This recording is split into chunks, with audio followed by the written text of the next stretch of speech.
Insemmilkom nilqakom għal programm ieħor News.mt.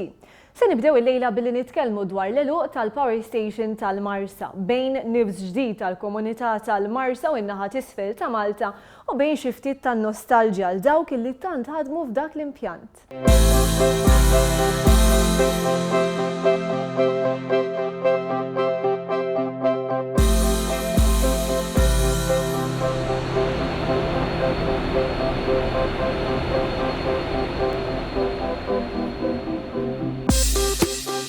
Għalkemm għal snin twal ħarisna lejn il-Power Station tal-Marsa bħala impjant antik u li niġġess, jibqa' l-fatt li din qdiet il-bżonnijiet tal-poplu Malti.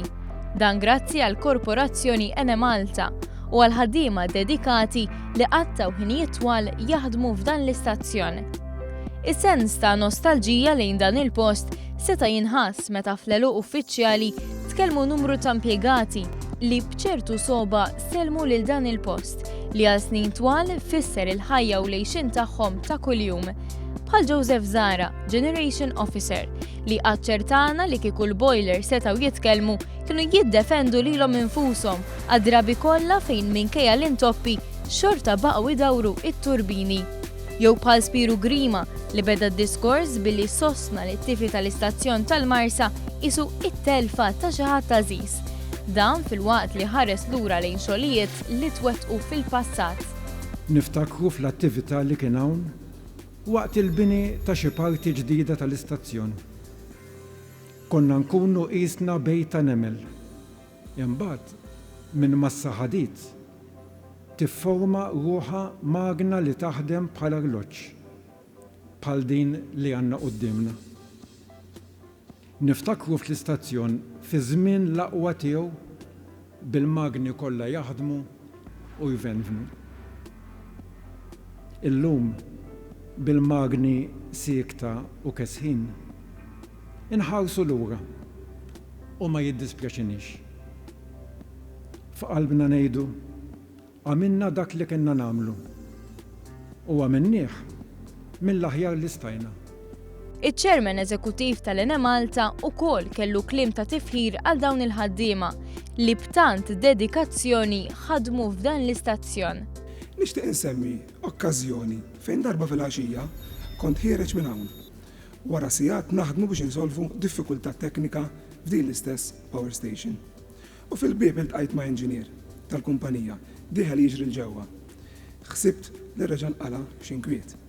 Qalli smajt fl-aħbarijiet li kien hawn problema. Rajt il-Marsa ddaħħan u qalbi ma tatnix nibqa' d-dar. Ġejt nara x'nista' nagħmel. Is-sens ta' nostalġija ta' dawn il-persuni wieħed jista' jifhmu, iżda realtajiet tal-lum jitolbu politika differenti. Politika li toffri provvista aktar sigura u arja aktar nadifa. Id-duħan li kien joħroġ miċ-ċumnija tal-Marsa ma setax jibqa' regola ta' kuljum. Grazzi għal pjan tal-Gvern fil-qasam tal-enerġija, issa n-nies tal-Marsa jistgħu jieħdu nifs twil u dak li ma sarx f'27 sena sar f'sentejn biss. Il-programm elettorali tal-Partit Nazzjonalista tal-87. U l-impjant tal-Marsa jiddeskrivuh bħala l-ħafna irmixk imwarrab minn pajjiżi oħra. U dan l-irmixk baqgħu jużawh għal 25 sena sħaħ u kellna nkunu aħna biex nagħlqu din il-Power Station. B'hekk il-Marsin issa jistgħu jittamaw f'ġejjieni aħjar.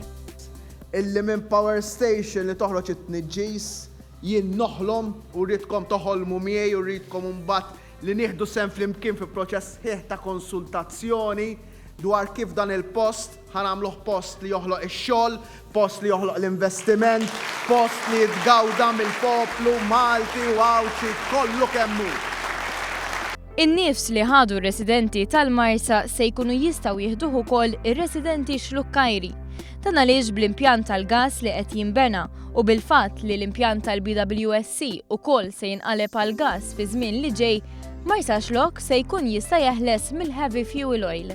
Is-sena d-dieħla permezz tal-ħidma tal-Enemalta u l-partners tagħna, il-Gvern kif ukoll il-MEPA u entitajiet oħrajn L-impjant tal-gass se jkun qed iwassal biex l-emissjonijiet jonqsu bin-nofs 50% u t-trapp li joħroġ miċ-ċumnija se jonqos b'90%.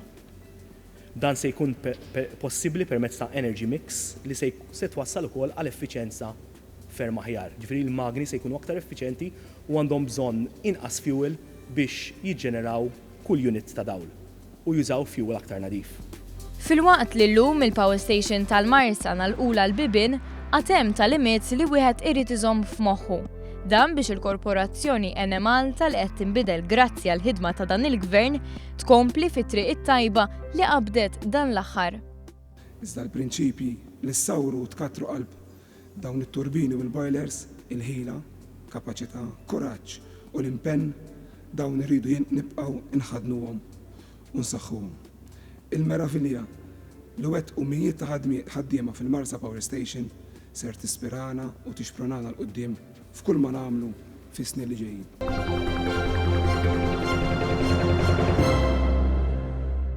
Se nbidlu kompletament is-suġġett u se nitkellmu issa dwar Chantel Winnie u Beverly Tonna, it-tejn li huma modelli. Waħda fix-xena internazzjonali u l-oħra lokalment. Iżda minn barra l-immodellar għandhom xi ħaġa oħra komuni bejniethom. Se niskopru x'inhi fis-servizz. Get ready for this. Bad words. Jien minix il-ġilda tiegħi. Dan u kliem il-modella Amerikana Chantel Winnie li s-sena li għaddiet kisbet suċċessi fil-kompetizzjoni America's Next Top Model. Għad għandha biss 20 sena u qed tħalli impatt kbir bil-kawża tagħha. Mill-età ta' 3 snin bdiet bagħti mill-kundizzjoni magħrufa bħala l-vitiligo. Kundizzjoni li bija l-ġilda tagħha tidher żewġ kuluri, dak karnaġġon skur u ċar. Minkejja l-kritika li rċeviet minn modelli ikoniċi, id-determinazzjoni ta' Chantel Winnie waslita biex issir fost l-aktar modelli mfittxija madwar id-dinja. L-istorja ta' Chantel Winnie waslet lil News.mt biex jiltaqa' mal-modella Maltija Beverly Tonna. Beverly Tonna ilha timmodella għal dawn l-aħħar 5 snin. Bosta kienu l-ostakli fil-bidu tal-karriera tagħha minħabba li wkoll għandha l-kundizzjoni tal-vitiligo.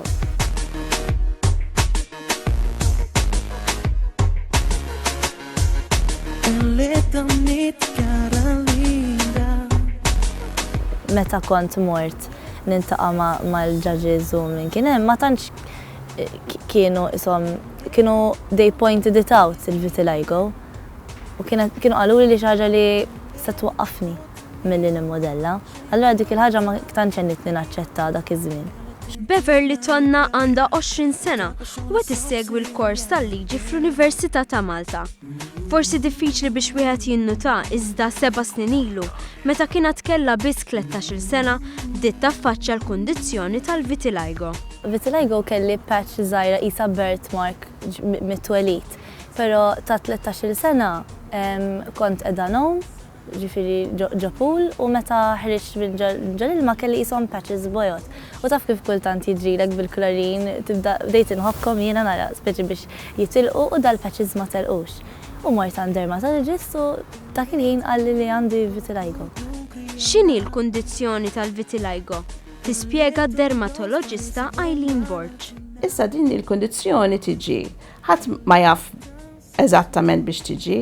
Ġeneralment ikun hemm l-immune system tipproduċi antibodies li jiġġieldu kontra daw iċ-ċelloli tal-melanocytes li jisom joqtluhom. Allura il-melanin ma jiġix proċedur u ikollok daw il-patches irqajja bojot għax ma jkollhomx pigment.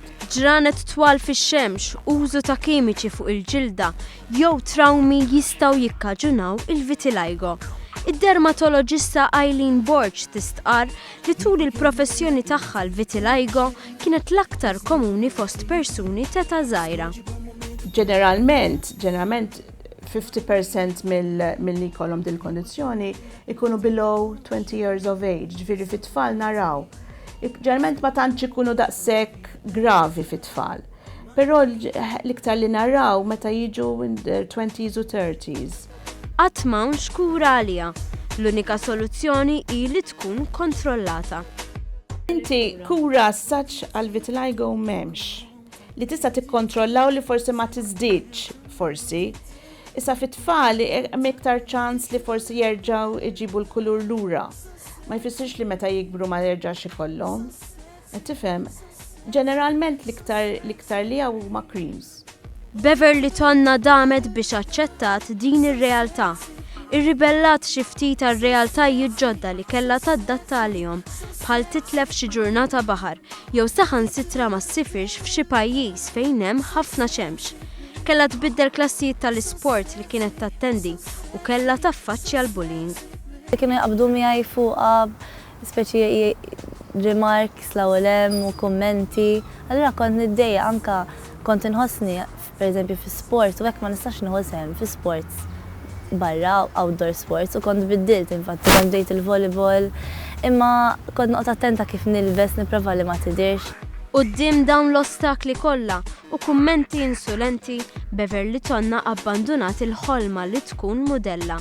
Sakemm iltaqat mal-istilista Marisa Grima li fetħet bib li Beverly kienet għalqet. Bdejt nħarriġa, nurja kif timxi u kollox jiġifieri u niftakar daru minna u ċemplet il-mamma ta' ħaftit wara. Għalt li isma' mar, għalt li xaħjar ngħidlek, għalt għax marġiċ ngħidlek quddiem Beverly, issa ovvjament Beverly taf kollox imma. Għalt li ma nixiex ngħidlek quddiem Beverly, għalt li ma Beverly għandha l-vitiligo. Għalt li allura jiem daqshekk. Għalt li għax meta provat ma' aġenzija oħra. Sort of maċċettawiex u anzi jagħmlu issue fuq il-fatt li hija għandha vitiligo. Min hawn, Beverly Tonna bdiet karriera fl-immodellar, bdiet tieħu sem photo shoots, fashion weeks u tidher fuq magazines.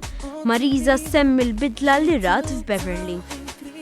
Meta mbagħad rat li fil-settur tagħna mhuwiex difett assolutament xejn, naħseb jiena li tat aktar konferenza, anzi. Dan kien il-perjodu li għena tibda taċċetta l-kundizzjoni tal-vitiligo. Dan kien il-perjodu li nbidlu l-kummenti tal-aġenziji. Kienet kumpanija kbira ħafna u għamilna reklam ta' television. U infatti ġenna fuq Beverly għax tanti ħelwa. Għallu li fejsibta. Għetnajlek ġiviri ħat qatt ma qalli xejn. Fil-fatt, Beverly Tonna tistqar li l-immodellar itija sodisfazzjon għal fatt li għamlet pass il-qoddim meta ħaddieħor għallila li qatt mi se tasal. Il-modellar għeni, fis-sens kun waħda minn dawk l-affarijiet li ċatt kien qalli li jien ma nistax nagħmilha. Allura xi ħadd fil-professjoni jgħidlek int dil ħaġa ma tistax tagħmilha, tibda tgħid mela vera x'ikun espert fil-field. Minkejja li m'hemmx kura għal kundizzjoni tal-vitiligo, Beverly Tonna għamlet mezz li dan il-fatt ma jikkundizzjonalix l-aspirazzjonijiet tagħha. Iġġieldet, emnet fiha nnifisha, sabet l-għajnuna ta' nies qrib tagħha biex tikseb dak li tixtieq. Jiena li ngħid l-iktar ħaġa li konsib diffiċli huwa li tmur għand dermatologist wara ieħor kulħadd jgħidlek ma tista' tagħmel xejn. Dik li kienet iddejjaqni ftit, però ma nħoss li għamlet imposition fuq ħajti kbira x'qbad l-affarijiet negattivi li għandha u provajt indawwarhom f'affarijiet pożittivi.